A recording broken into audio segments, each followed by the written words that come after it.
From digital brush strokes to blockchain. Know them as person, as an artist. See what's up. Upload your vision. Let the pixels. Joined today, as usual, by co-hosts, fellow founder, PPN Longshot, and core team member right here, the one and the only 4448. Woo! And there we go. Let's get the artist of the hour is already here. Hope you guys just sent out the invites, but X has been weird, so we'll see if the invites are working.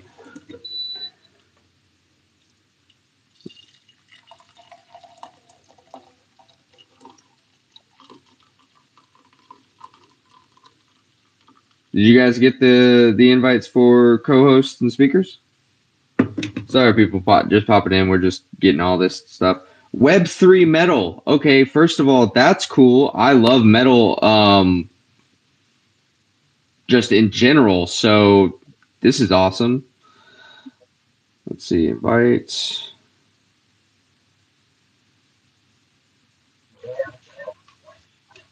Oh, well, we've just hanging out.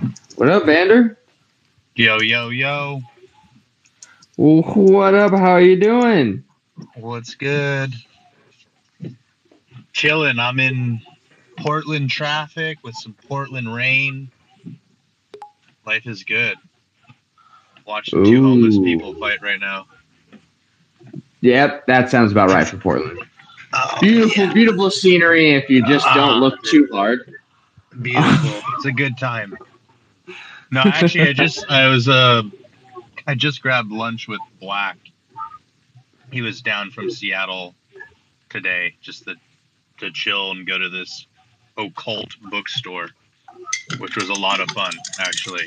So I picked up a whole 90-day guide on astral projection.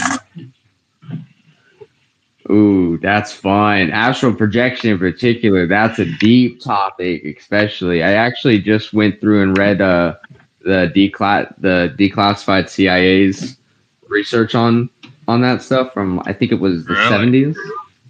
Yeah, they did a very long study of that with actual very trackable results with a lot of subjects for you'll have to hit me on the link on that for sure.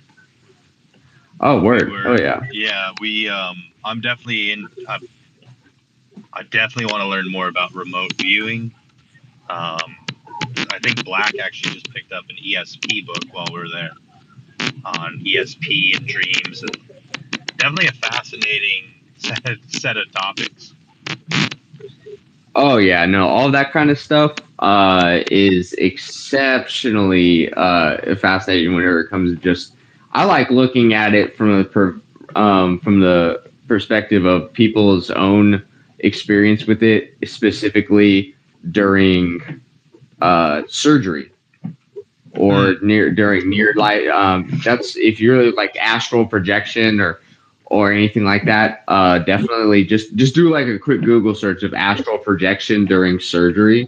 There's been a lot of patients that have came forward and been like, yeah, and they described the entire surgery. They described jokes that were said. They described movements that were done that could not have possibly been described except for people that were physically there. I'm not going to say I'm like the biggest believer in all these kind of things, but I'm also one of those people that saying like I can't really disregard something like that because we don't, as a species, we don't really have, the most deep understanding of it. So I just kind of come from the most scientific perspective I can, and it's interesting. Definitely. I mean, it just reinforces the concept of something that's like outside of our realm of perception for the most part. We only know a couple different of the dimensions. So I've been getting more lost in just like random research like that. But a lot of that actually plays into the art itself too. You know, trying to envision these different dimensions and realms.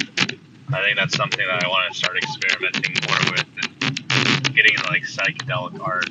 I feel like a lot of my roots actually are in psychedelic art. So I've been touching up on that a little bit more, getting out of my. Hey, before we dive deeper into this, we're getting a lot of this weird static from your mic. It's kind of like a pop. It's not the rain. The rain I can hear through it, but there's like it's like whenever you halfway put a jack into your guitar and you get that crazy static feedback. Yeah. So. Let's try to.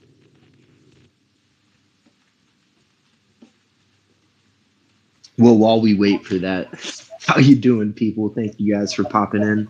If you don't mind, please go down to that bottom little purple pill, hit that like and retweet. Let's get some people in here before we get this conversation really started today. 48, how you doing? I'm doing good, thank you. Waiting for the rain here too. Okay. Yeah, it looks about this. I turned them on and off. Is it still shitty?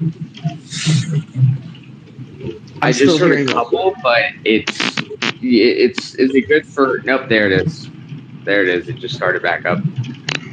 All right, let's do this. Let's give me 1 minute. I'll pull off there. All right.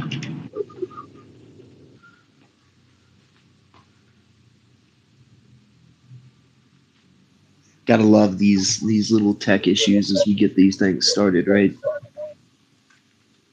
That wouldn't be funny if we didn't have that, right?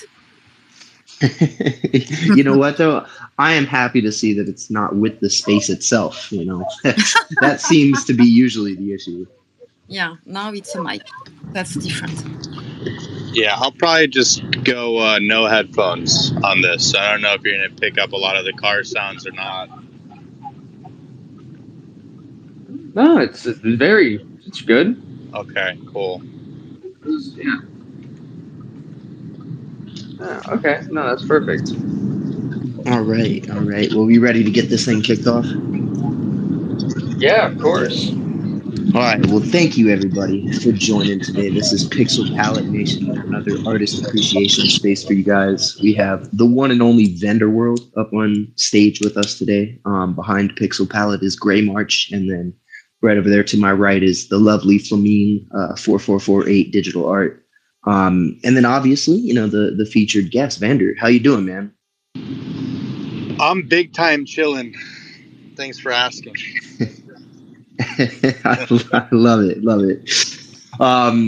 Yeah, dude. So the way we really like to get these spaces started is kind of give you a space to introduce yourself, how you got your artistic journey started, and then what eventually led you here to Web3. Ooh, okay. Yeah, I'm VnderWorld, Underworld. My name's Steve. My last name's Griznowski. People know me as Grizz. You can call me whatever you want. It's funny, I see hacks on here. Underworld, was never like something that I had fully started. So to have that name, it's fun to have something that you didn't fully pick and just embracing it, and becoming, something that you always thought you could be. But I was always like an artist at heart, but always masquerading as something else. So over the last couple of years, to just fully embrace being an artist, being a creative, it's been a journey for sure. Art for me started really early in life, but I never nurtured it as much as I should have. Art for me was an escape from class. It was an escape from homework. It was an escape from going to church on Sundays. Yeah, I mean, art has always been an escape for me out of reality. And so, I've spent my entire life drawing and not doing well with painting, but still painting and, pushing myself. But this last couple of years has been, hyper focused on pioneering these new sets of tools for creativity. And just starting to, skim the surface of what we can really do with AI. So I quit my job 2 years ago to the day and fully embraced, Web3 NFTs. I saw hacks, the year before that in 2021, leading into 2022, just like, get me all excited about NFTs and Web3 and the this place where people, artists can sell their art. And before, like, digital art, I never understood it because what's stopping people from right click saving. And yeah, it's just been a crazy journey over the last 2 years. So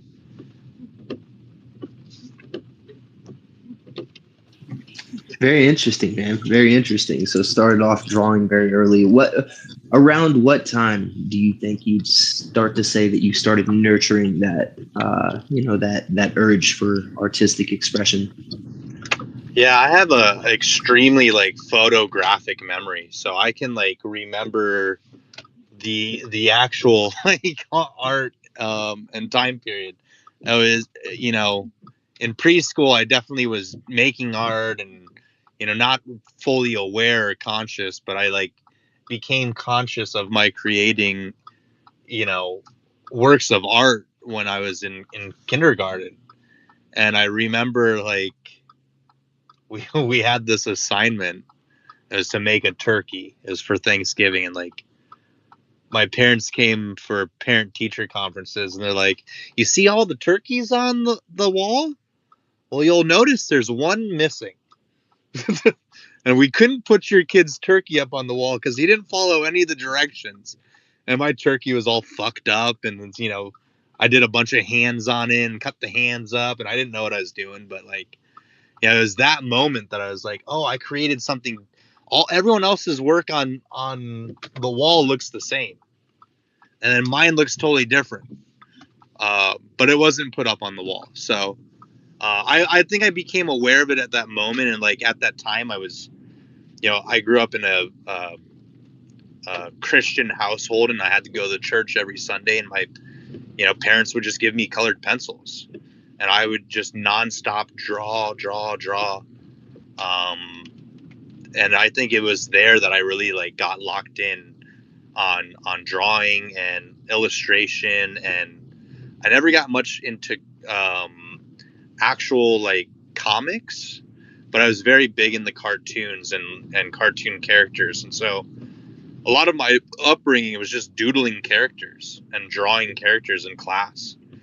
And I think I got super locked in on all that, come middle school, high school, when he started, smoking some weed and being in school and not paying attention and just drawing nonstop. And then I like had teachers like, tell my parents that, this isn't an art class. And I think from there on, I was like, yeah, I really like doing this thing, but I don't know what else to do with that. I never thought I could like make money from it or, be an artist. There's so many people who are extremely talented artists that you kind of sit there and you sell yourself short. But yeah, I think early on in grade school, just knowing that like drawing felt really good, and that's all I kind of had to know. Interesting. And I noticed that you said, what, about 2 years ago, you quit your Web 2 job to go full time into Web 3. Was there a moment that really sparked that decision for you that you can talk on for a second?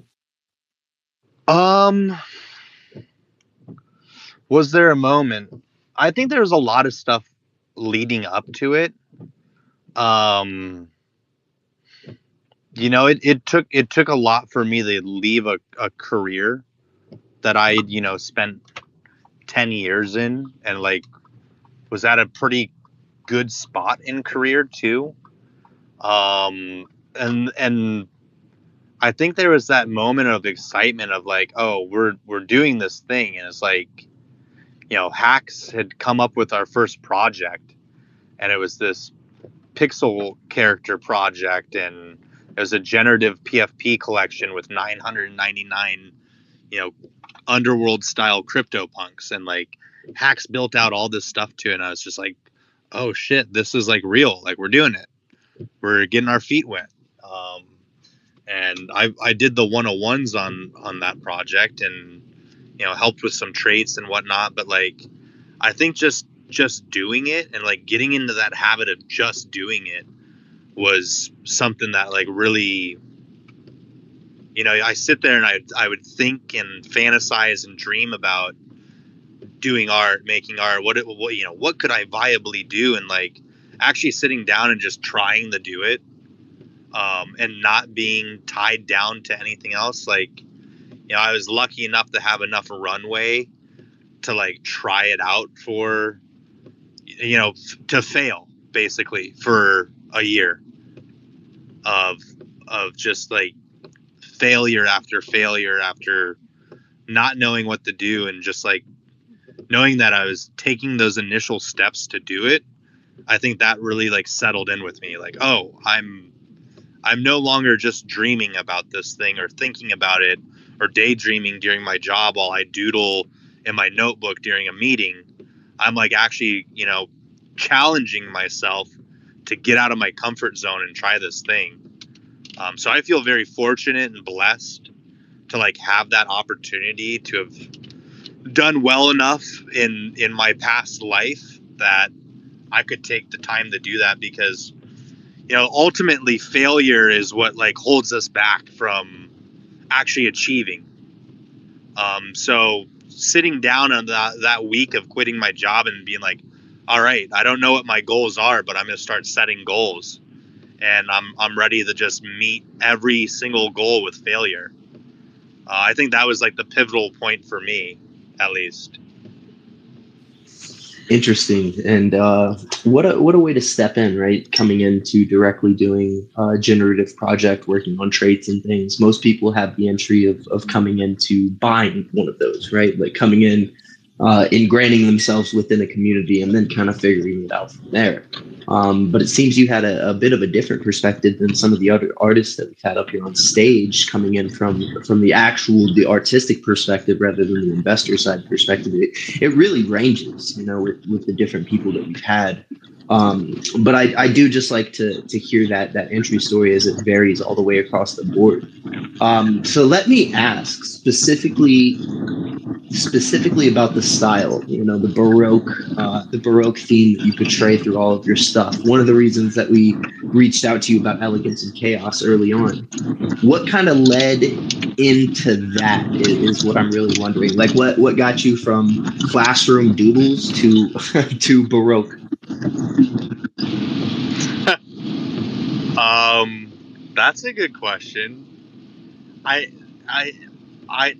Yeah, the Baroque style that, with this last drop that I had, and like a lot of my pieces over the last year have embraced that. And when I ask people like, well, what work do you think of, what's your favorite work of mine? They always like kind of reflect back on that.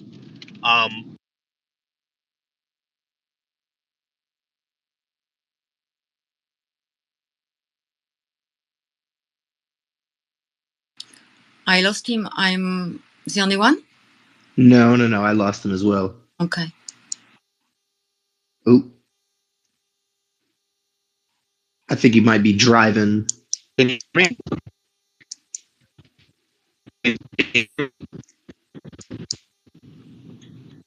Oh man, that's rough. That is rough, Vander. Maybe try in just a second or two here.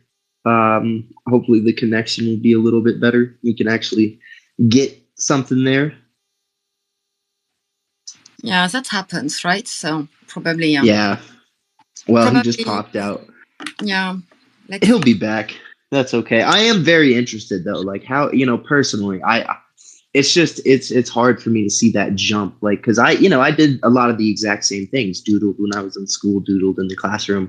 And to make the jump from like your typical, just regular little sketches in a book to the intricate Baroque, historically referencing religious Gothic themes that he puts out. I mean, it's a very interesting concept. So I really am interested to see how that transition actually happened. Great, you want to get him another invite up here? I mean, I guess. But no, I feel it. Yeah. I've never met someone that's just been like casually like, oh, I'm just going to explore Baroque today. It's like, I've never seen anybody do that. So Can you hear me now? We got you. We got you. Yeah, we got you, I my don't know. friends. Yeah, no, the Baroque thing, like, I think it was all just super random. To be honest, I had been experimenting with AI for almost an entire year up to that point. Just doing so many different combinations of artists and things that I liked and things I didn't like. Really, like, what's cool about AI is you get to explore all of these different styles. And there's something with that set of styles that I combined together. I think, a lot of the Baroque actually comes out with Jan van Eyck being part of that set of artist styles that are in the prompt. But like, there are five or six different artists that I combined that have nothing to do with one another's work. Jan van Eyck being one of them. But it was just a random and rare combo that just produced something I'd never seen before. And so, yeah, I've seen Baroque style art, but like, there was such maximalism detail to this work that came to life that I don't even know how I fully landed on it. I think it was just a year's worth of experimenting and dialing in the prompt.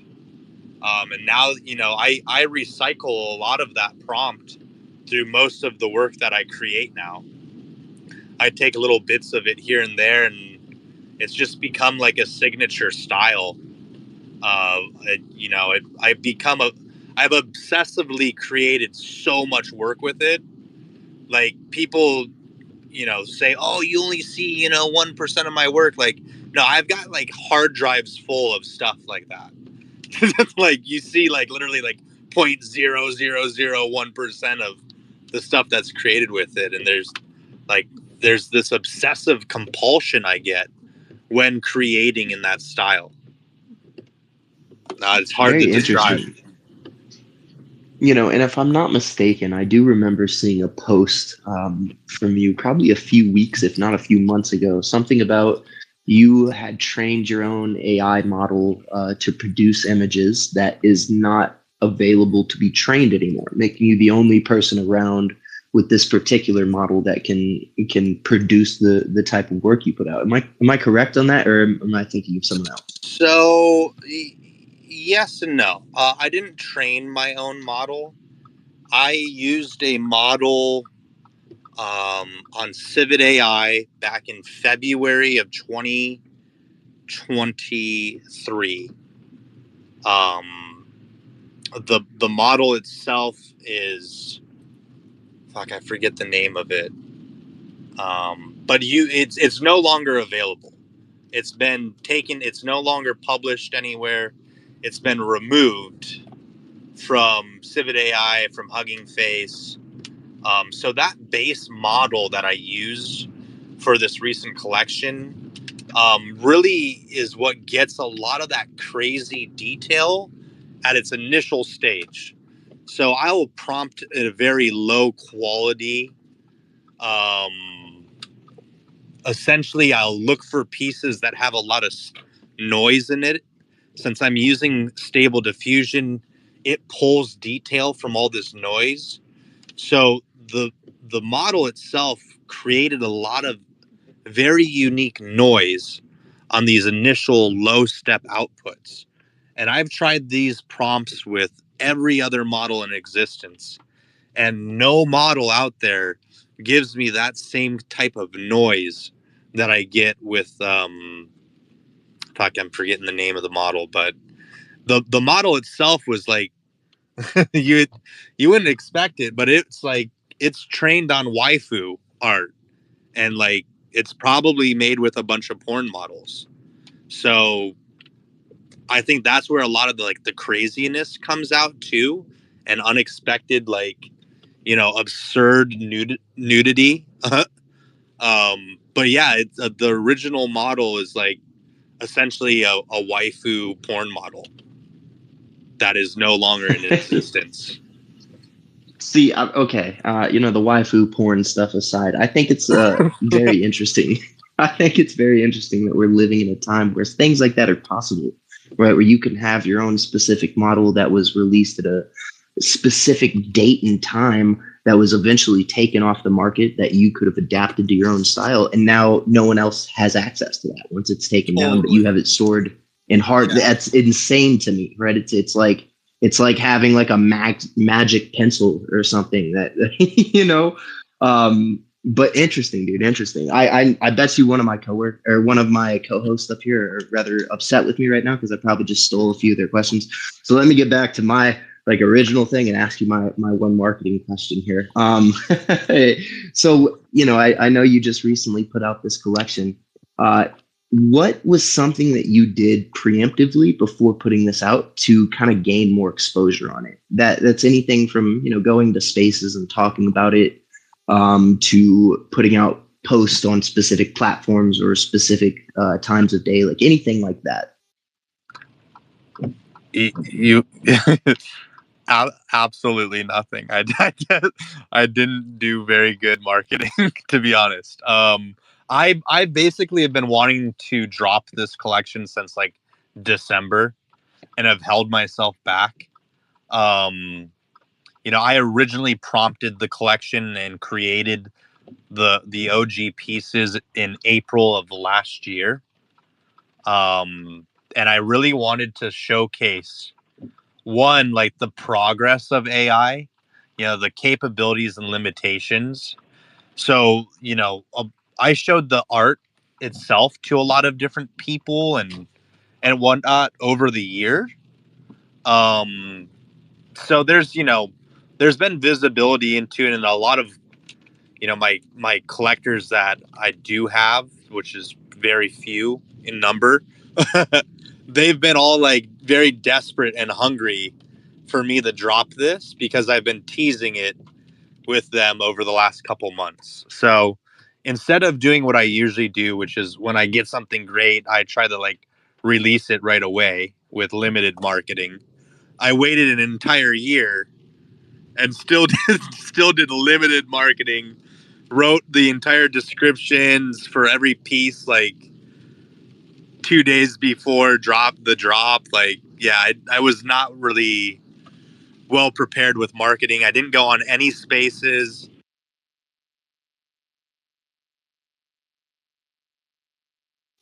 Oh, I think he might have dropped out again there. Oh, Vonder, we still got you. Can you hear me still? You got me? Yeah. No, now I can hear you now. Dude. Yeah, I pretty much did nothing. Very limited. I posted about it I had been trying to drop the collection for months and just finally pulled. The foundation was zero help from foundation. I think I did 0.6 ETH in the first day, which is pretty awesome. And I also had an OE that dropped with it, and tagged foundation on a bunch of shit to help a, still pretty small name artist get visibility on their work, and Foundation completely ignored me, completely dismissed my requests to like get my exhibition featured on their page. And so I just kept pushing.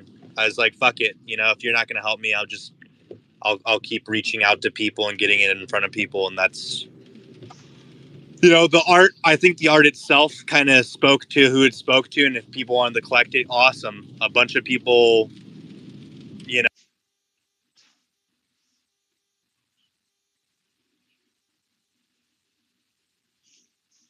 Yeah, man. No, well, you know what? Let me hit you. Oh, sorry, you were cutting in and out there a little bit.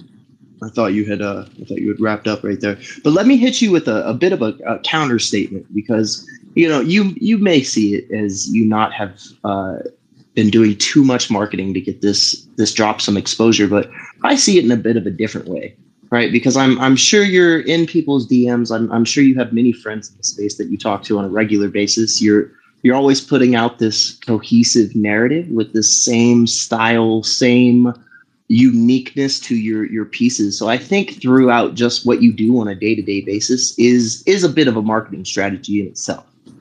Truly, True. So there is at least the mindset, or the foresight to know what you're doing, trying to market the same style, trying to get this to be something that's recognizable on the timeline instantly right away to the VnderWorld name or the VnderWorld brand. And honestly, I think you've done that beautifully, right? Every time I'm scrolling down the timeline, I come across one of your pieces without even looking at the name. I know exactly whose artwork it is every single time, because it's just so far out of the normal of what I've seen in the space on a day-to-day basis that it really stands out, right? And all the spaces and marketing stuff aside, I do think you do a very good job on a day-to-day basis trying to expose what you're doing to the world. I really do. And definitely, I would use it as a learning experience, right? Now that you've put this out and can look back, be like, oh damn, I wish I would have gone on some spaces. Man, reach out, dude. We'd love to help. You could come up here and talk about it, and I'm sure there's plenty of other communities that would love to do the same. But Vander, I'm going to pass it on over to Gray behind PPN, because I know he's got some pretty interesting questions for you as well. Totally. Yeah, no, all valid points. I think, there is continual exposure that as an artist, you're not just an artist, you're your own marketer, you're your own everything. I come from a marketing sales background, so I don't like doing that shit. So I'm like, well, how can I just make the art and be authentic online, and like, show the good, the bad, and the ugly of being a human being and an artist. And I think that within itself is some marketing. So yeah, very valid. So one thing I kind of want to get some more explanation on is something we were talking about in the beginning. You brought up that, see you down in there, Black, what up? We were talking about you earlier. Hope your ears were burning a little bit. But you wanted to explore more, of that psychedelic and sort of occult side of things. And with that, where do you think you're going to find most of your inspiration from that? Are you going to continue your dive into literature with the books that you chose out, or are there certain artists that you kind of already have pinned that you find a lot of inspiration with already?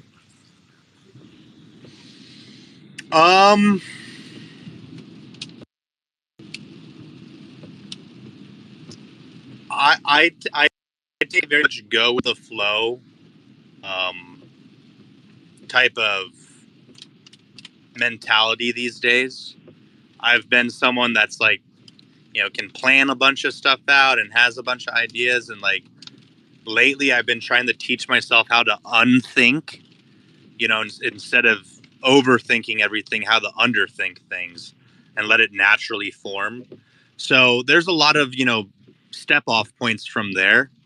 I've spent many years of my 20s, probably most of my 20s, like high on acid or other drugs. So lot of drugs like have changed my perspective and given me a different outlook on life, and I don't do that really anymore. Besides, getting high every once in a while, that's cool. But like going about the whole psychedelic mindset without actually doing psychedelics or drugs anymore, and like taking a more sobered approach to understanding more esoteric type of knowledge and all of that, I think is going to be interesting. So I'm excited to dive into just more and more research on the random stuff. I when I have like a manic episode of just like feeling general paranoia, I'll dive deep into some like crazy stuff and go in some rabbit holes. So there'll probably be a little bit of that mixed in with just going through some of my old art. Again, a lot of like my early art is psychedelic art, and finding my roots again and getting back into drawing. I think drawing and painting will help a lot with that as well. Outside of AI, like a lot of my work is extremely colorful. So embracing, a lot more colors. I think with some of my recent work lately, it's been very colorful, and I've had a couple collectors reach out like, wow, this is so much more colorful. Like, we really love that. So just exploring and experimenting, man. Like that's the name of the game. Not to have a single goal in mind, but letting the journey kind of lead you to that creative voice. And I've got a bunch of different styles, that I've experimented with over the last year. So for me, with Stable Diffusion, all I have to do is drag and drop. So I just drag, an old creation into Automatic 1111's PNG info, and it'll tell me what the prompt was, all the settings, the model, and then I kind of just go from there and tweak it. No, I like that, actually, like going into seeing what it describes it as and seeing kind of putting that into your own. If you really want an interesting documentary to talk about the entire process of just what we talked about earlier, was actually there's a documentary called The Art of Tripping, and it's by Storm Thurgeson of from Pink Floyd, from the Pink Floyd album Art of Fame, all that kind of stuff. The Art of Tripping. Okay, yeah. I think I just got my new collection. Yeah. Perfect. And make sure that people have to listen to the entire an entire album of Pink Floyd from start to beginning to truly understand it. Just like the Wizard of Oz, people. But yeah, just about to say that. I always thought that theory was always kind of crazy growing up as a kid. It's some of those things that you hear from one of your friends' older brothers with way too many blacklight posters in the rooms that they're like, okay, listen here, little kids, you need to get this album and get Wizard of Oz on. But it does sound like you do have quite a process to actually already start diving into this new artistic style that you're wanting to explore, which is going to be, honestly, it's going to be really cool to see how your previous styles influence it. That's one thing I've always liked, is seeing artists, they go outside of their bubble and they're trying this whole new different style, but you always end up seeing those influences from those other styles that they've explored and creating this whole new amalgamation of it. So with that, is there any sort of, whenever you're talking about your early, using art as an escape, right? I feel like that's a extremely common reason, and a lot of artists get into it. And when it comes to yours specifically, the older you become, obviously, like you said, using your 20s as a huge artistic escape, and exploring it all.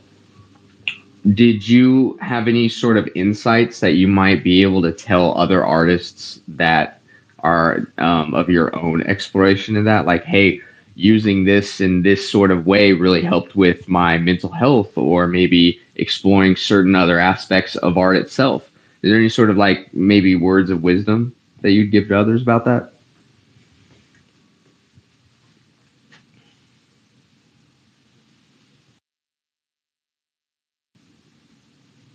You're muted.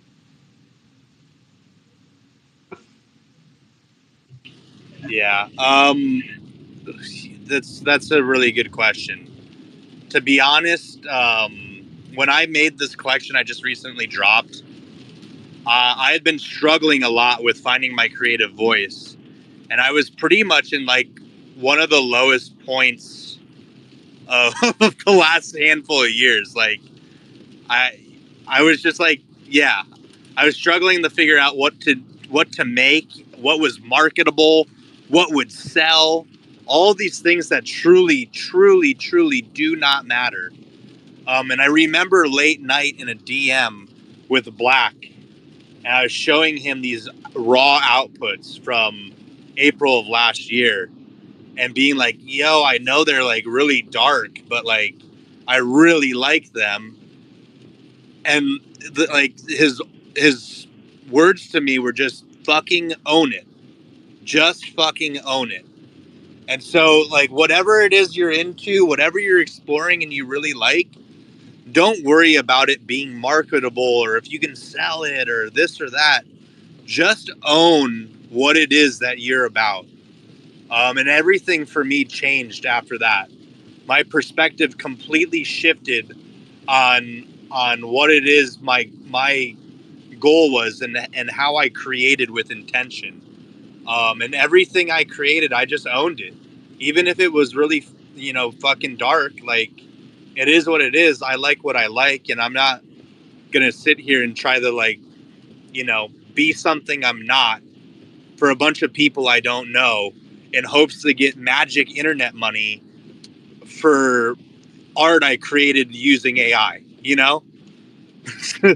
So whatever you're into, whatever you love, just like create it, and then find a way, reverse program it. Try to find a way to sell it if you want, but like truly just enjoy creating for creation's sake. And like that's when you'll find your creative voice, is my main advice. I actually really enjoy that. I mean, it perfectly plays into what we've literally been covering for the past, I want to say, 3 weeks, specifically with Black here.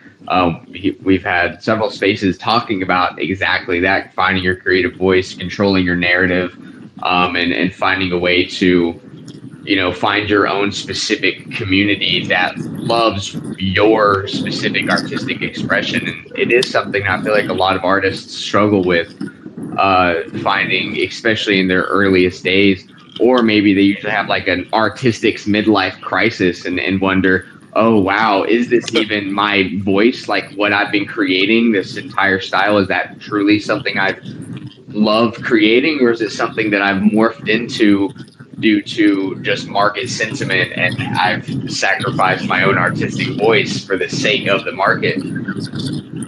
I feel like a lot of artists have hit that wall at some point, whenever they get into their artistic career, and it is. I feel like it's a really hard block to get around. And it seems like you have you finally have a really nice way of putting it to be able to be like, just truly find your artistic voice in your own creation.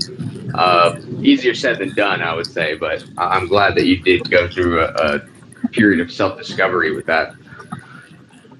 Well, just know that it's not gonna like always be that thing too, and that you'll always be moving the goalpost on what your creative voice is, what the definition of success is.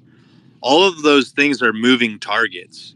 And if once you wrap your mind around the fact that all of these things are ever changing, and you're morphing and changing with it, then you can kind of embrace it for what it is, and that is the journey itself, right?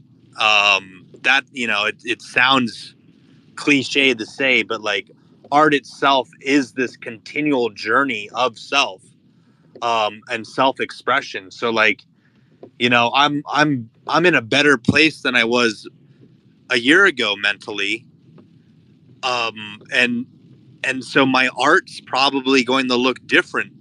And so that art stands within its own timestamp. And like I've been saying this a lot with people over the last couple months, like timestamp everything. Timestamp every part of that journey. Timestamp the highs and the lows, the ugly and the plain and the boring and the cool and the popular. Like just embrace it all and learn about yourself through that process of timestamping everything, and let the timestamp itself speak for what your creative voice was in that moment, because your creative voice is never just one thing. You know, I am not just this recent collection I put out. My creative voice extends through so many different styles. It extends through a bunch of different animations.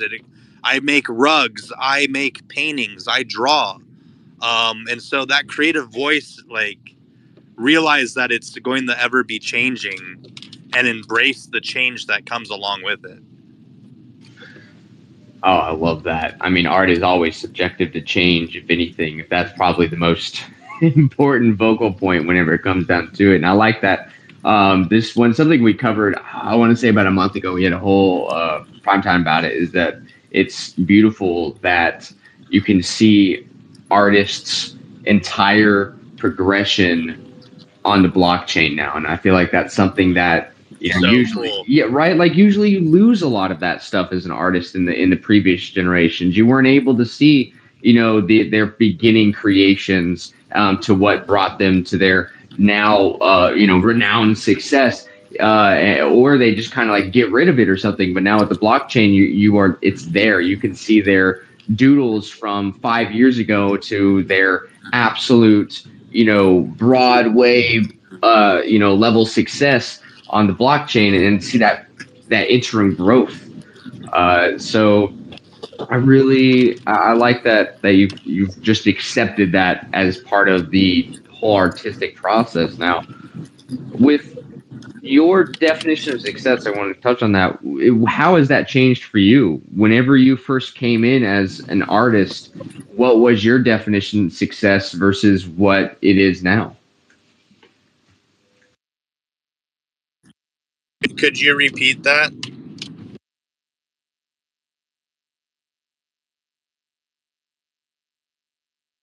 Could you repeat that? Yeah, yeah, of course. No, so with your definition of success, whenever you first came into art versus the definition that you're looking at as of now, what's been the difference? How's the change been?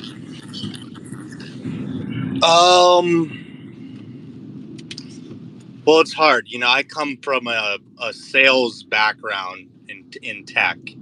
And so like the definition of success was like, you know, making sales. And if you're not selling things, you're not successful because you're not making any money, and you're probably going to get fucking fired. So like that was my definition of success. And so with limited sales at the start of anything, you sit there and you go, well, I have to redefine what success is.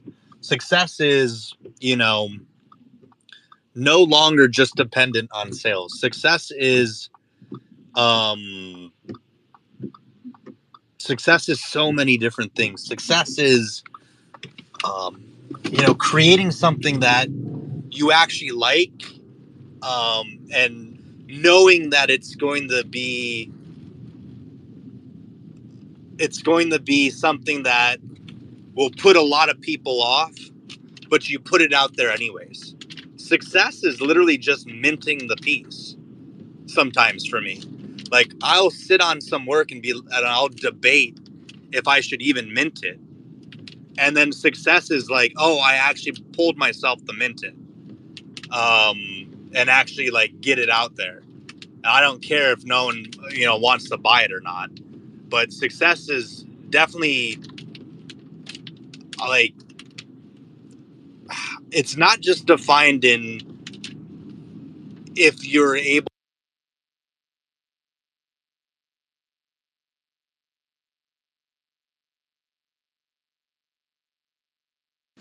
I think we lost him.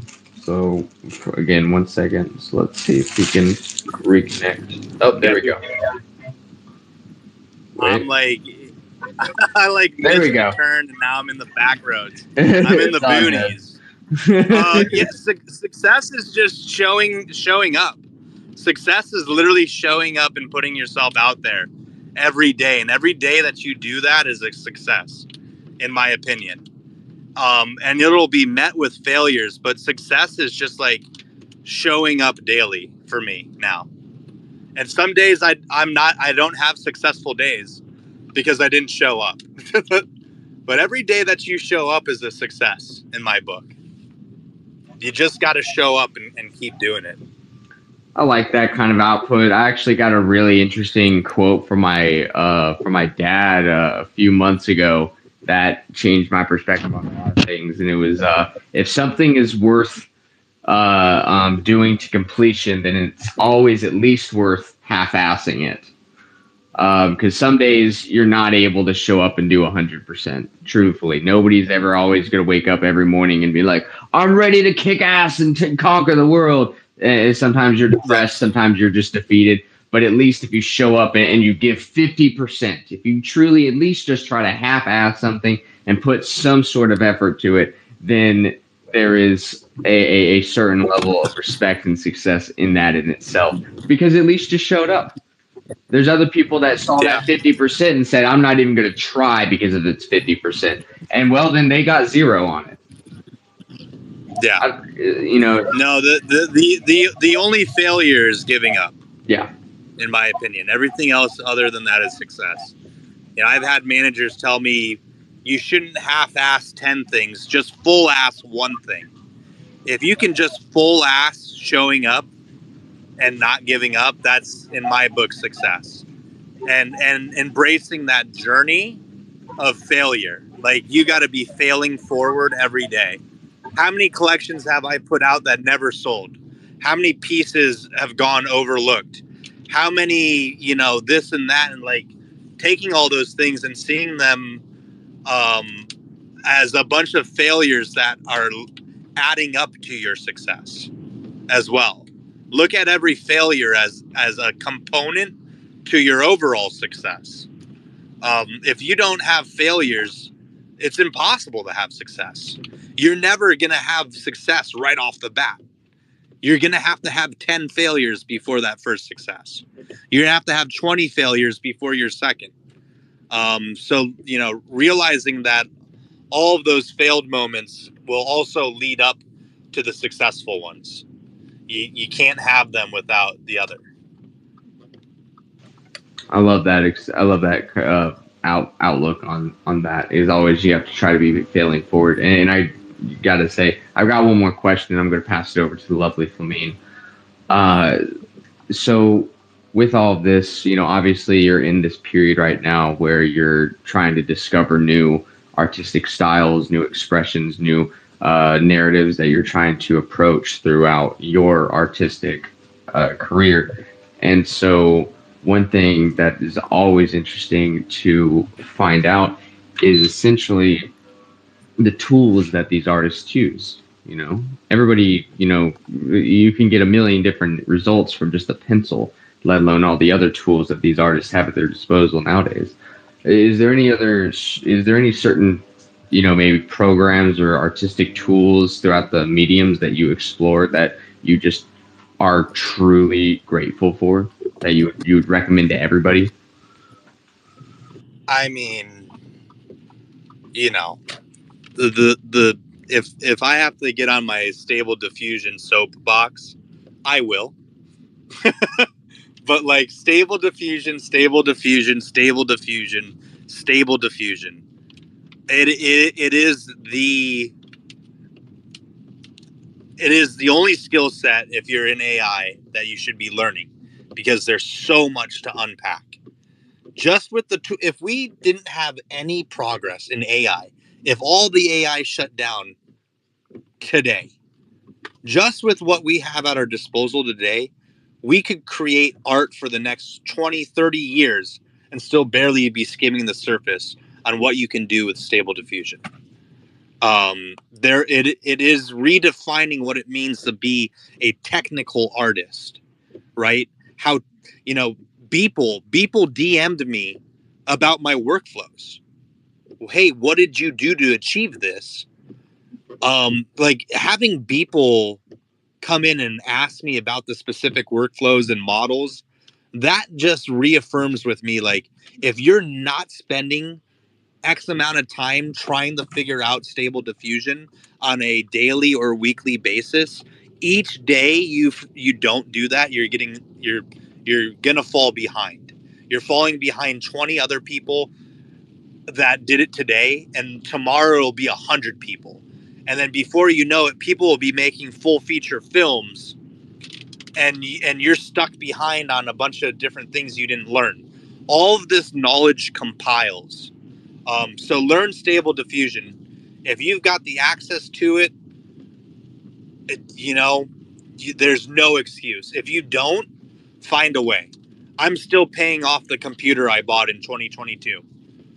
I've just got it on like a credit card drip. I don't even pay attention to it.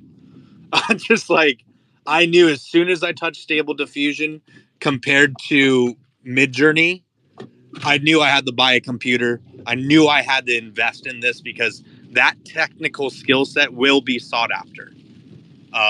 That's my main advice. And everything that you create has value. I think in this space, we so often sit there and we go, oh man, I always got to be creating something new. A lot of the art that I've put out has all been created before. It's just I've now found a new technique to bring it fully to life with Stable Diffusion. So yeah, that's another big component to all of this, is just like continuing to revisit work that you've created, and pushing it through new workflows, new models, new this, new that. But it all leads back to Stable Diffusion. Well, here. All hail Stable Diffusion as our new AI overlord. And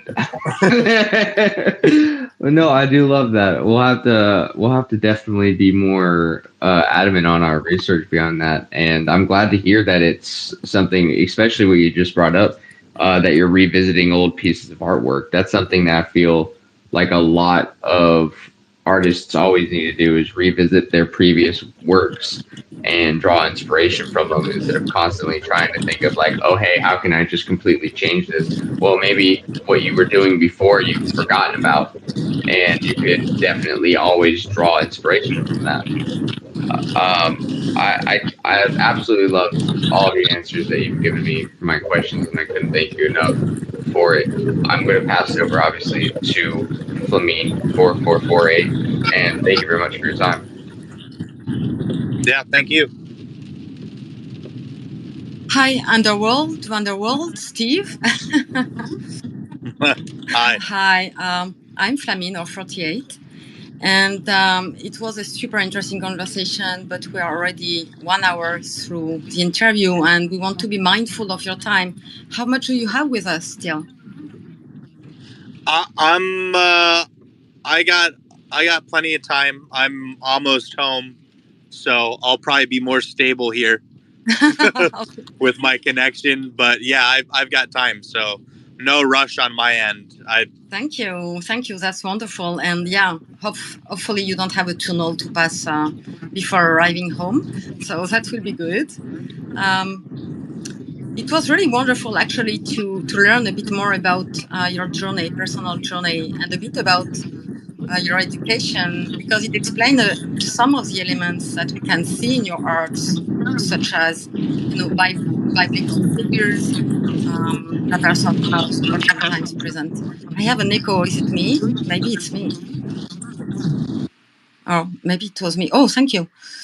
And so you created very diverse artworks, and as you said, you're on a journey, it's evolving, but some of your artworks is really reminds me of one painting, The Raft of the Medusa by Theodore Géricault. That's a painting that captures human suffering, showing corpses, but it's also a critique of society and of government. And I was wondering if you use your art not only to create what you want as an artist with a visual, but if you use it also to make specific statements, maybe regarding society, government, or to reflect on human psyche.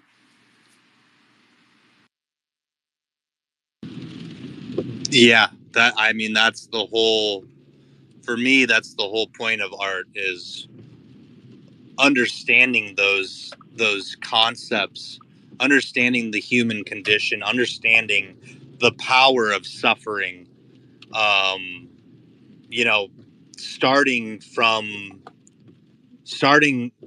your journey in those dark places to understand self and all of that. And I know it's also cliche to say, oh, my collection is like holding up a mirror to society, but like truly what we are doing with AI, the models we use, that's all input of humanity. It's all, it's hundreds of it's thousands of gigabytes worth of human data, and it's regurgitating human experience. So a lot of us touch upon that.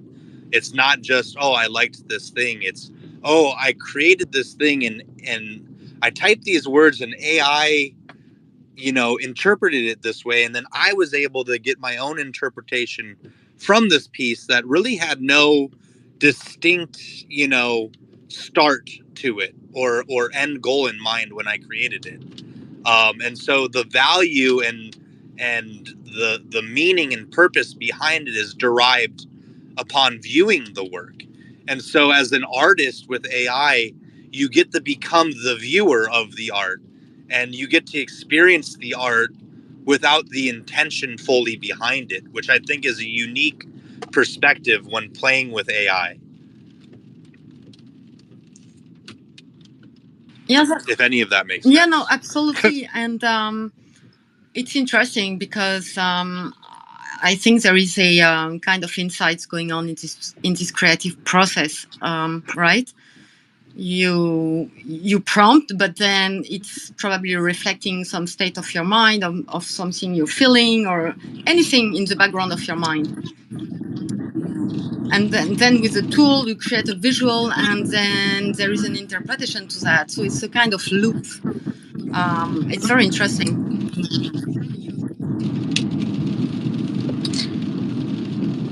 Yes, it is. Everything's a circle, and my art and my creative process is very much a stream of consciousness. I truly do just sit there and let my brain just brain fart every little idea, thought, and I'll prompt when in a prompting session, I'll make thousands of pieces. I will have thousands of outputs in a given night. With this April collection that I just released, that I made last April, that was a lot of different things compiled into one, but it was all just my brain sitting there and trying to figure itself out, and exploring the darker depths of the brain and trauma. I just finished 3 years of really weekly therapy and group therapy, addiction recovery, and I stopped that all the month before creating that collection. And art really became that outlet of sitting there and truly letting my thoughts bleed out into the art itself. Yeah, I think that we heard from several artists that art is also art therapy, but as you said, you have to reach a point in your journey where you are able to let it go in a way, and you can let it flow and just embrace whatever is created. So yeah, I'm sorry. Go ahead. I mean, with this whole collection I recently put out, I had dismissed all of that work for a long time. It was really like the raw outputs were cool, they're creative, but in this pursuit of oh, it's got to look realistic, or it's got to look like in this pursuit of AI becoming better and stronger every day, I had completely dismissed the work itself. What I had in what I'd captured and encapsulated was a set of emotions and feelings, and I think it can be felt in that art. It is very hard to look at sometimes. It can be very dark, but like it is a full reflection of what I was going through at that time. I didn't know if I would be able to pay my mortgage the next month, if I would be able to, if I would, be recovered from my addiction. There's a million things going on that were captured in that art in that moment, and I overlooked all of that because aesthetically it wasn't that pleasing. And then I revisited it when the tools in Stable Diffusion allowed me to add more detail to it after the fact.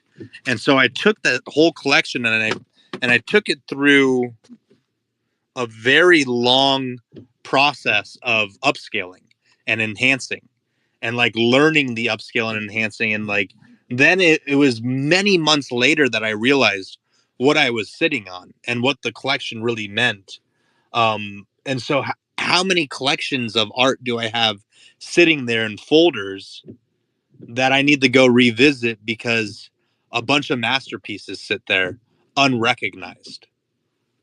Yeah, but at the same time, as you said, yeah, I mean, you needed to be at this point in time to be able to create these arts. So it was prompted and originated earlier in your life. Now you're able to take it and to move it, to create something not different, but to bring it to an extra level in a way.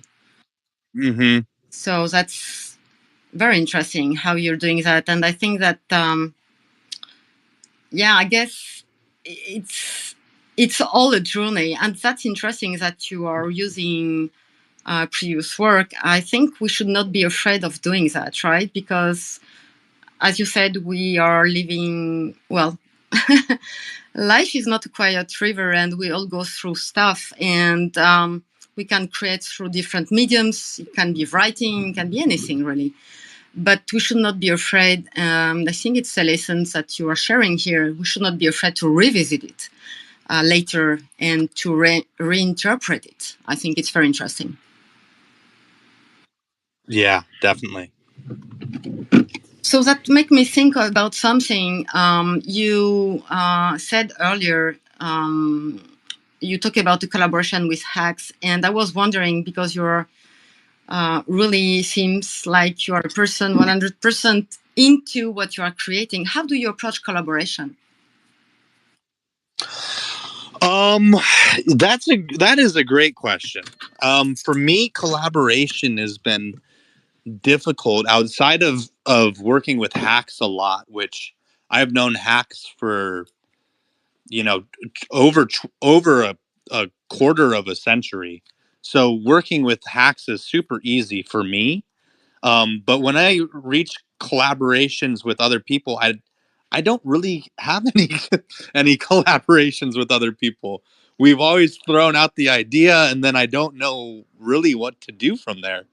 I'm very much been trying to figure that out, to be honest. With hacks, it comes natural because I know I can get some creative ideas going, and then hacks can sit there and like perfect what it is I'm trying to do. He's got the skill set to take and elevate work and come up with fresh ideas. And I think that's really important, being able to share, openly ideas with someone and get their feedback and take it into consideration. And it's something I don't really do much. So I'm still figuring out how to approach collaborating. I can be a very, I've spent my life being an extroverted person. And over the last couple of years, I've become very reserved and introverted. And I've noticed that with my art, I tend to do the same. It's taken a lot for me to kind of break out and share some of that art with people, and in it. So I'm still learning what collaboration means. I don't really know in this day and age how to collaborate. Back in the day, I would just give a drawing to someone and then they would draw on it. I don't know. Most people don't do in painting with stable diffusion. So it's hard to give someone some work to say, oh, add some stuff to it, because no one's really embraced this in painting methodology. So I'm pretty limited. You can blend art, I guess, but I don't know. How do you go about collaborating in today's day and age? Do you collaborate with people? Well, 48 is a collaboration. It's two people. So we bring different skills and different art skills and ideas together. But it's a very smooth workflow, like the one you have with Hacks. So I'm not sure I would be able to collaborate with others. I guess that it really depends of personality and opportunities as well, because sometimes one. Did I lose audio? Pardon me? Yeah, Vander, we're gonna pull you down and then bring you back up real quick. Gray, you want to take care of that? Okay.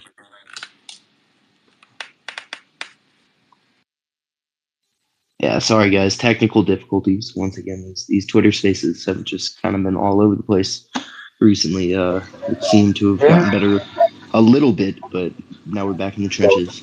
Technically, we have two co-hosts up here, and it won't let me invite anybody. But that's I'm back. X spaces. We got you, Vander. We can hear you. Okay.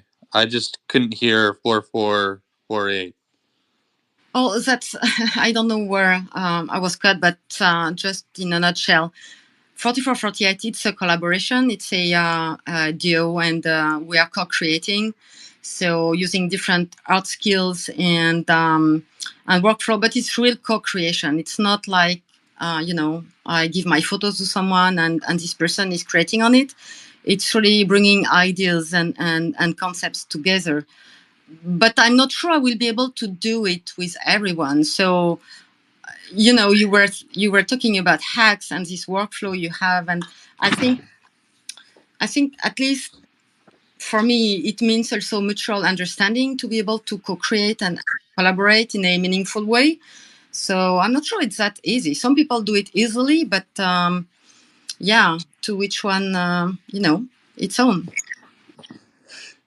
Yeah, I think maybe I think it's easier because I know Hacks knows me and understands what I'm trying to present and create, and my brain is all over the fucking place half the time, and I'm pretty chaotic and manic, and like ideas, I shoot off a million ideas at a time. And so I probably lose most people at the beginning of a collaboration conversation, at least in the past, where I'm like, oh, I've got these a million ideas. And I think maybe that scares off most people, because it takes just embracing that the idea is going to change probably 10 times from the start of the idea. And most people kind of get lost on that, and they're like, oh, well, are we not doing that same idea anymore? I'm like, well, the idea has changed. The idea has changed. Maybe for That's collaboration, I need to embrace a single theme better or something, and maybe just try harder at it, because I don't really try to collaborate as much, and I should embrace it more.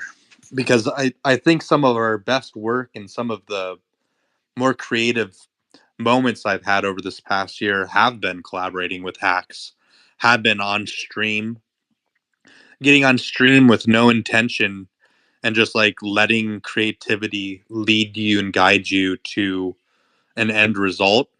And there's something pure and organic about that that I think I want to bring back. So I think Hacks and I have been throwing out the idea more of trying to find time. They have creative, we call them creative jam sessions. It's essentially just sitting there with no intention of creativity beyond just creativity itself, and then letting it all fall into place from there. So I think maybe we'll do some more of that. Yeah, that would be interesting. But yeah, I mean, collaboration is not necessary or mandatory, right? I was very curious because of what you were telling about hacks, and interesting that you can sit and just brainstorm and let it go and flow. And Am I still here? I can hear you. Can you hear me? Vander, can you hear Did I 48? lose everyone's audio again? No. We can hear you. Fuck, I think I did. Oh, Gray, you want to bring him back down and back up again? Got you. Man, this is. I apologize, 48. I'm so sorry. No, that's okay. I mean, that's technicalities, right? What can we do? I guess. I mean, swearing. Yeah. so, somebody go bitch slap Elon for us. Like as soon as I get home too, and like all like that's crazy. Huh. Well, I guess it doesn't like that I've been at home. Maybe I should get back into my car and just go on another drive. That would be funny. So it really works. Now we can hear you. That's perfect. Before passing it back to one of the co-hosts, I was wondering, because you were mentioning earlier that you're using different mediums. So we see the AI work. You do use other mediums, and you've been also creating music videos. So I was wondering if you can tell us a bit more about the music part of your work. Yeah, the music video stuff is a lot of fun, and I think that's, you know, as we sit here and we all try the figure out, hey, how am I gonna like survive off of my art? I keep coming back full circle to the music video stuff because I think there's one, it's being embraced within the music industry a lot more. AI is, and not AI for music, but AI for music videos. And so I've probably made more money from AI music videos than I have from selling art over the last year. So that's one thing. So, you know, focusing on that. And two, you know, Hacks creates all of the music that's coming from Underworld, which is a lot of fun. And I kind of vicariously live through some of that because, you know, I wish I was musically talented or gifted. I've tried in the past. I spent a lot of time, you know, with Ableton and growing up on GarageBand and making music. And I think it's cool that AI is now giving me some of that opportunity to kind of create music without fully creating music. So there's that aspect, but then there's, you know, the aspect of like, hey, my friend is super talented at creating music and I want to continue to push him to create music. And then we can make sick visuals for it. And I think we have this kind of conjoined dream of, you know, the full Underworld experience, which is the music and the visuals all at once on a large stage. So that's, you know, that's a goal that I think we will both bring to fruition as long as we keep pushing ourselves to do it. And I think there's more and more opportunities. And if you don't set that goal, you won't achieve it. So I think this time next year, I would hope that we've at least had our first show with visuals. You know, it takes learning some tools like Resolume, etc., Touch Designer. But I think we're right on the cusp, and I'm excited about the possibilities of that. And as you see more and more EDM shows, you know, EDC this past week in Vegas, like you're seeing a lot more AI visuals on the main screen. You're going to see a lot more of that. And musicians have dumb money and they'll pay you handsomely for these visuals. So that's just, you know, part of it. Well, that sounds amazing, really. And I also have a lot of fun creating the visuals and getting in the animation over static art. Yeah, no, I understand that. No, it's super interesting, and we are really looking forward what you're going to create next year, because that's going to be phenomenal. And yeah, I like these ideas of bridging everything. So, and you're right, there is a whole. And I just like can't hear anyone again. Can you hear me? I love X spaces. Brutal. Vander, 1 second. Oh my. This is you know what I love is that Elon is trying to fix all of Twitter or X, but every single time he fails to actually fix the one thing that I feel like everybody is like algorithm and spaces. You're just like, fuck it, nobody likes those anyways. I keep going on these rants, and then I'm like, oh fuck, dude. I wonder if, oh yeah, I can't hear anyone. Great. Oh my God, so sorry for all these tech things. We hate X, yeah, we do. No, we are really looking forward to everything you're going to create next year, and this is an amazing project, really. I mean, bridging physical world with maybe musician shows, music, visual art, all in one. That's really, really, really great, and that's going to be phenomenal. So yeah, you have to keep pushing. That's for sure. Yeah, I continue to like land on this core concept of like, in this new renaissance, there's the new Renaissance man or Renaissance woman, if you will. But the core concept of like someone that, you know, yeah, you could do everything, and you shouldn't probably try to do everything, but like you can kind of do everything now in today's day and age. You can figure out how to make the music and the visuals for it, and then you can make the marketing material for it, all with AI. So there, you'll see a new type of artist coming out in the years to come that can create a wide range of things. And so their creativity and their style becomes what's sought after. Your ability to tell stories, your ability with narrative, all of that becomes, you know, the valuable currency in this creative age, because you're no longer restricted by what you can and can't do. When everyone can do everything, what's going to set you apart? That's going to be the big question for the future. Well, I think, if I may say, I think that creativity has nothing to do with the tools we use.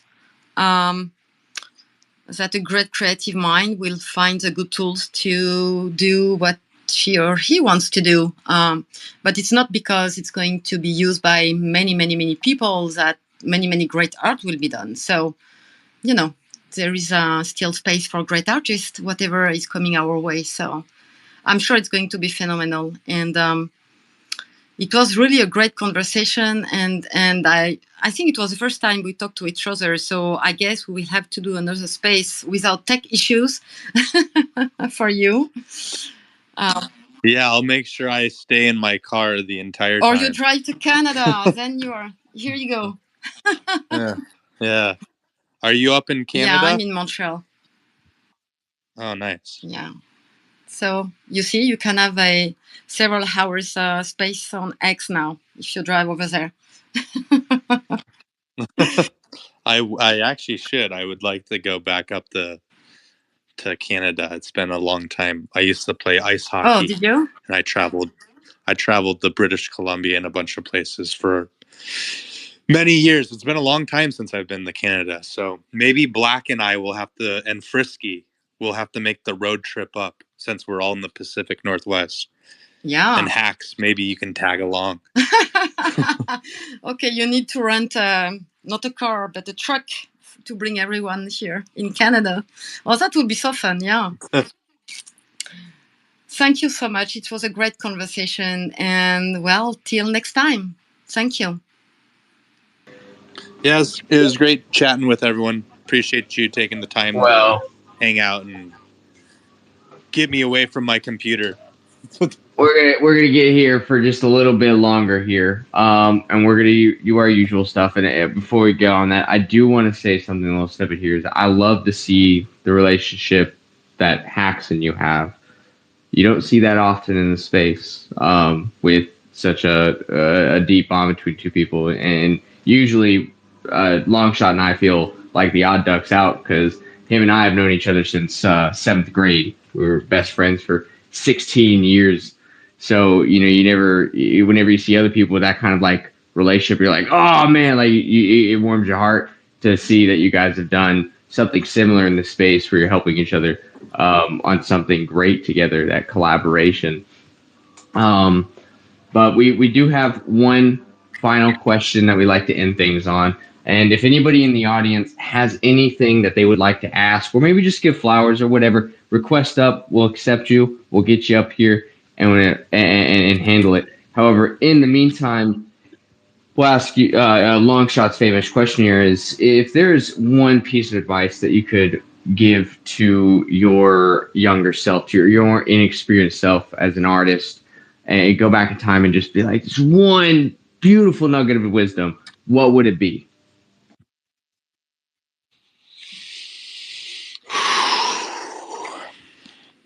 What would it be? Damn, that's a tough one. There's so many things that younger version of me should hear.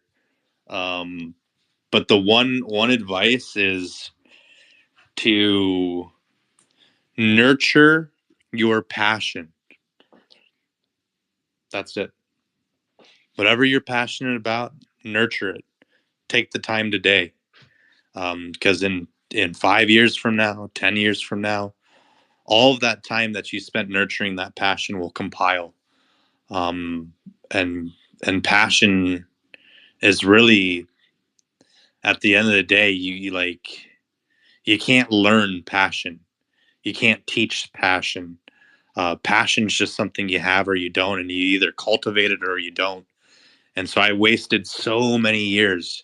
And I wouldn't say they're wasted because I gained a lot of perspective when I wasn't making art.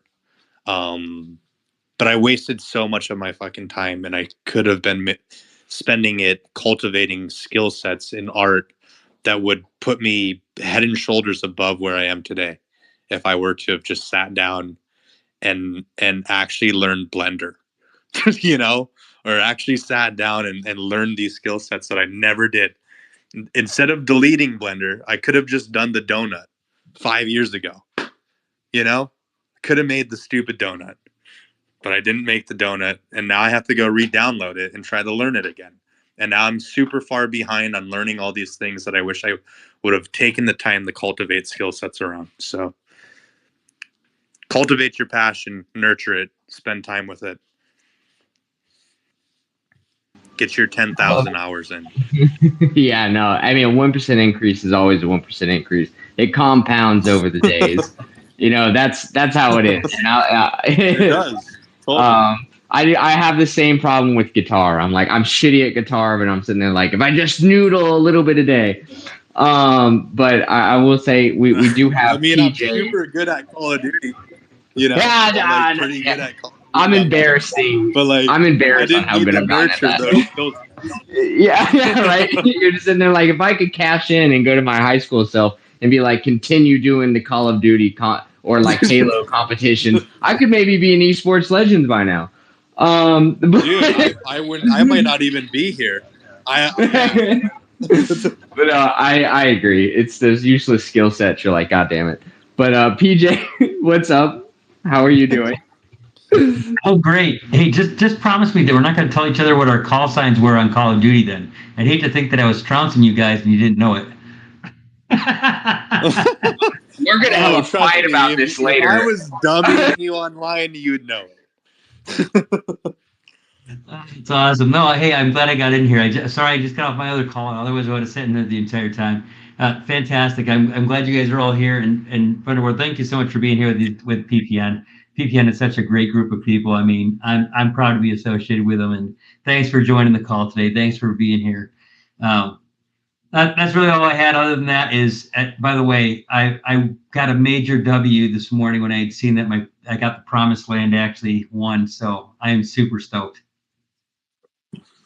Oh man, yeah. Thanks for picking that piece up, dude. I'm glad it found a home with you. And you know, if you want to talk about it or talk about any other of the work or works in that collection, by all means, I'm an open book. Hit me with any questions, DM me, whatever.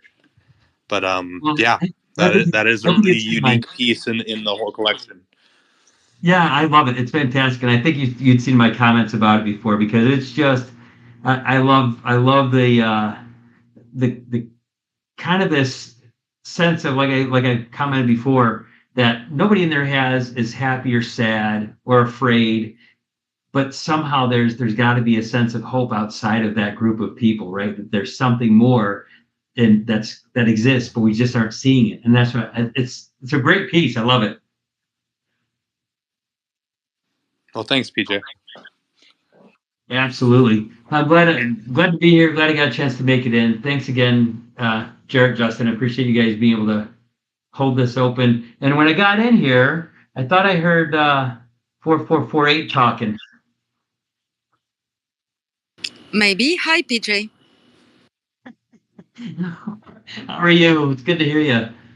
I'm fine, thank you. Good to have you here today with us too. So. Oh, it's very kind. Well, I will say I got some good information. I've got my first support sponsor. So this is crazy. It's good. Nice. Gonna make this happen. It's gonna happen. Awesome, man. Well, hey, let us know how we can participate or help or whatever. Sounds like a fun event. And I know Hacks was boots on the ground at the AI music video thing in Vegas with Tony.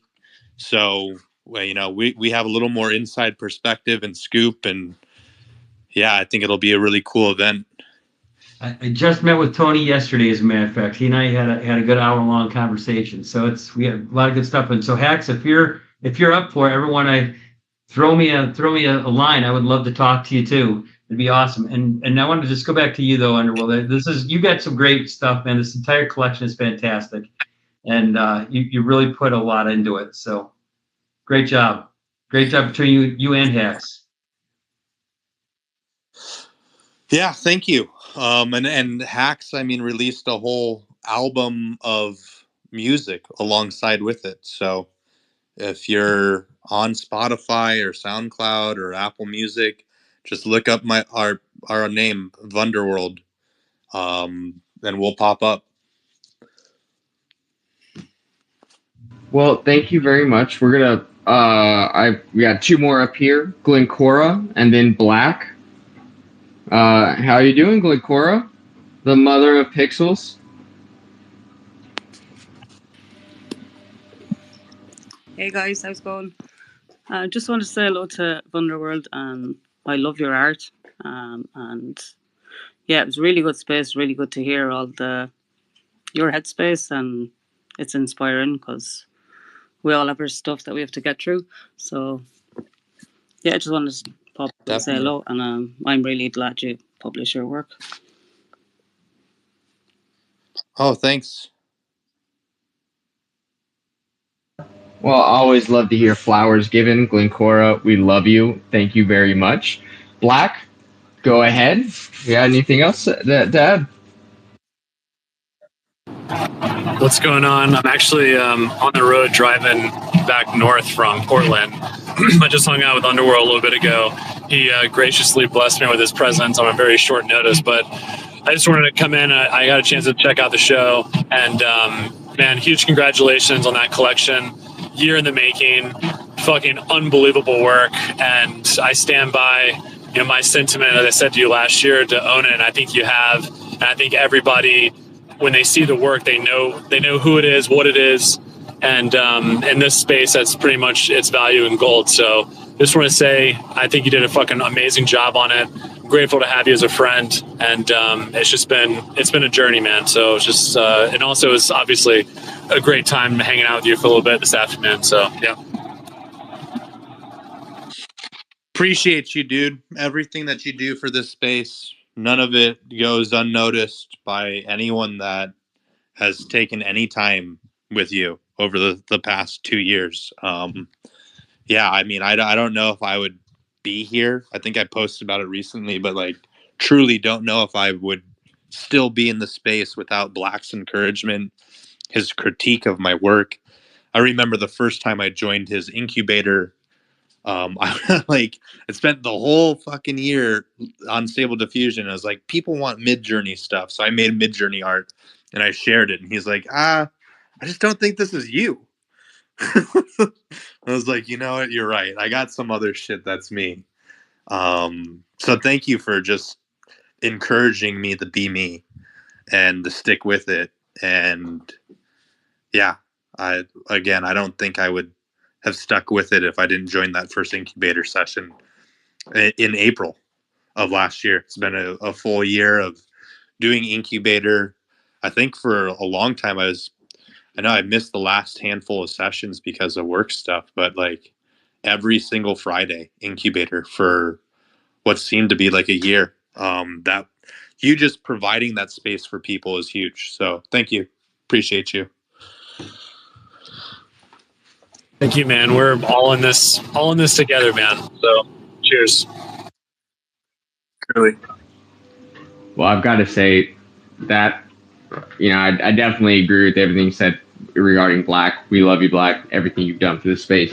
And also, it's very heartwarming to hear, Vander, that you're still, you're using all this motivation, not just from your own personal stories and experience and everything like that, but you're also, utilizing your friends and your colleagues and everything in this space to, an effective use case. A lot of people come into this space and think I'm going to make it. I don't need anybody else. But in reality, I haven't met a successful artist in this space that doesn't owe their success, at least in a small part, to their friends and their peers and their mentors that have helped them. And like, even if it was just like hey, don't fucking give up, dude. Like, you're low now. You may not be getting sales, but you've got this. Even if it was just words of encouragement, I love seeing that kind of stuff, because in itself, that is, I still would consider that an emotional collaboration in your long-term artistic career.